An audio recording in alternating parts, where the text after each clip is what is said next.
So normally vaginal discharge అనేది it is a normal thing. అంటే ప్రతి విమెన్‌లో వెజైనల్ డిశ్చార్జ్ అవ్వడం నార్మల్. వెజైనల్ డిశ్చార్జ్ ఏంటంటే సెల్స్ అండ్ బ్యాక్టీరియా ఏదైతే నార్మల్లీ ప్రొడ్యూస్ అవుతదో అది రిలీజ్ అవుతది. నార్మల్ వెజైనల్ డిశ్చార్జ్ వాటరీ, థిన్‌గా ఉంటది. ట్రాన్స్‌పరెంట్ స్మెల్ ఏమి ఉండదు.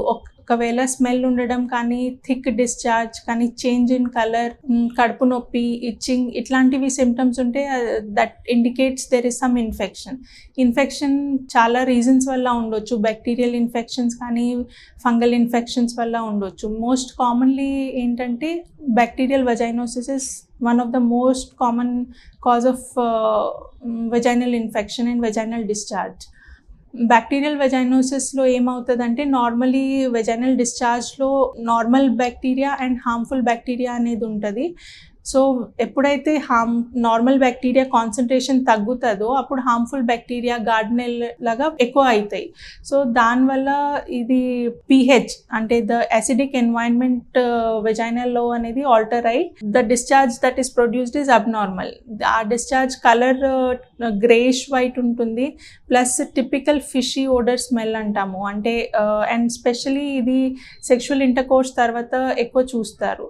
సో బ్యాక్టీరియల్ వెజైనోసిస్ క్యారెక్టరిస్టిక్ డిశ్చార్జ్ ఏంటంటే ఫిషీ ఓడర్.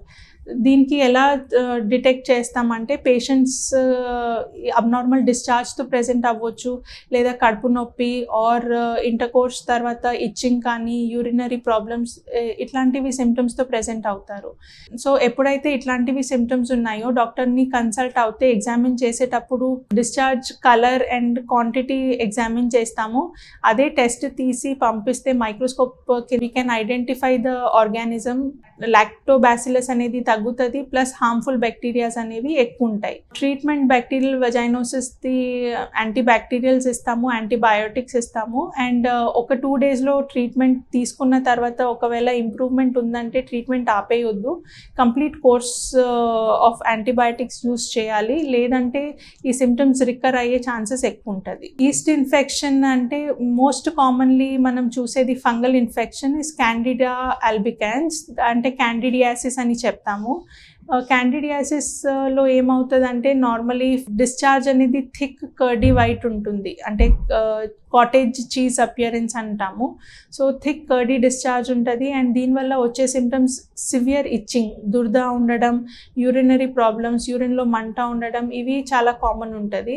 అండ్ నార్మలీ క్యాండిడా అనేది ఫంగస్ అంటే that is present in the వజైనా. కాకపోతే కొన్ని రీజన్స్ వల్ల the production of those increases, like multiple sexual partners ఉండడం కానీ, హైజీన్ మెయింటైన్ చేయకపోవడం, డయాబెటీస్లో ఇమ్యూనిటీ తక్కువ ఉండడంలో, ఇట్లాంటి కండిషన్స్లో ఏంటంటే ఆ ఫంగల్ ప్రొడక్షన్ ఎక్కువై ఇన్ఫెక్షన్ కాజ్ చేస్తుంది.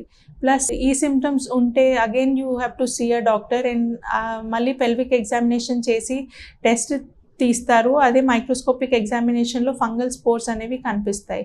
అండ్ ట్రీట్మెంట్ క్యాండిడియాసిస్కి యాంటీఫంగల్ ట్రీట్మెంట్ క్రీమ్ లాగా ఉండొచ్చు, లేదంటే vaginal suppositories or oral medications. Preventive care for any vaginal discharge or any bacterial infection అంటే ఒకటి safe sex practice, as condoms use చేయడం కానీ, మల్టిపుల్ సెక్షువల్ పార్ట్నర్స్ అవాయిడ్ చేస్తే ఇట్లాంటివి సెక్షువల్లీ షెడ్ ఇన్ఫెక్షన్స్ తగ్గుతాయి. ప్లస్ పెరినియల్ హైజీన్ అంటే moisture avoid చేయాలి. ఎప్పుడు వాష్రూమ్ యూస్ చేసినా ప్లెయిన్ వాటర్తో క్లీన్ చేసుకోవడం. కాటన్ ప్యాంటీస్ అంటే which can help dry faster, so అట్లాంటివి ప్యాంటీస్ యూస్ చేయాలి. ఒకవేళ డిశ్చార్జ్ ఎక్కువ ఉంటే ప్యాంటీ లైనర్స్ యూస్ చేసుకోవచ్చు. సో ఇట్లాంటివి మెజర్స్ తీసుకుంటే ఇన్ఫెక్షన్ అనేది తగ్గుతుంది. మీరు తీసుకునే అదే మందులు, అదే నాణ్యమైన మందులు, కానీ సగం ధరకే. అవును, మెడ్ ప్లస్ బ్రాండ్స్ పై 50 to 80% తగ్గింపు.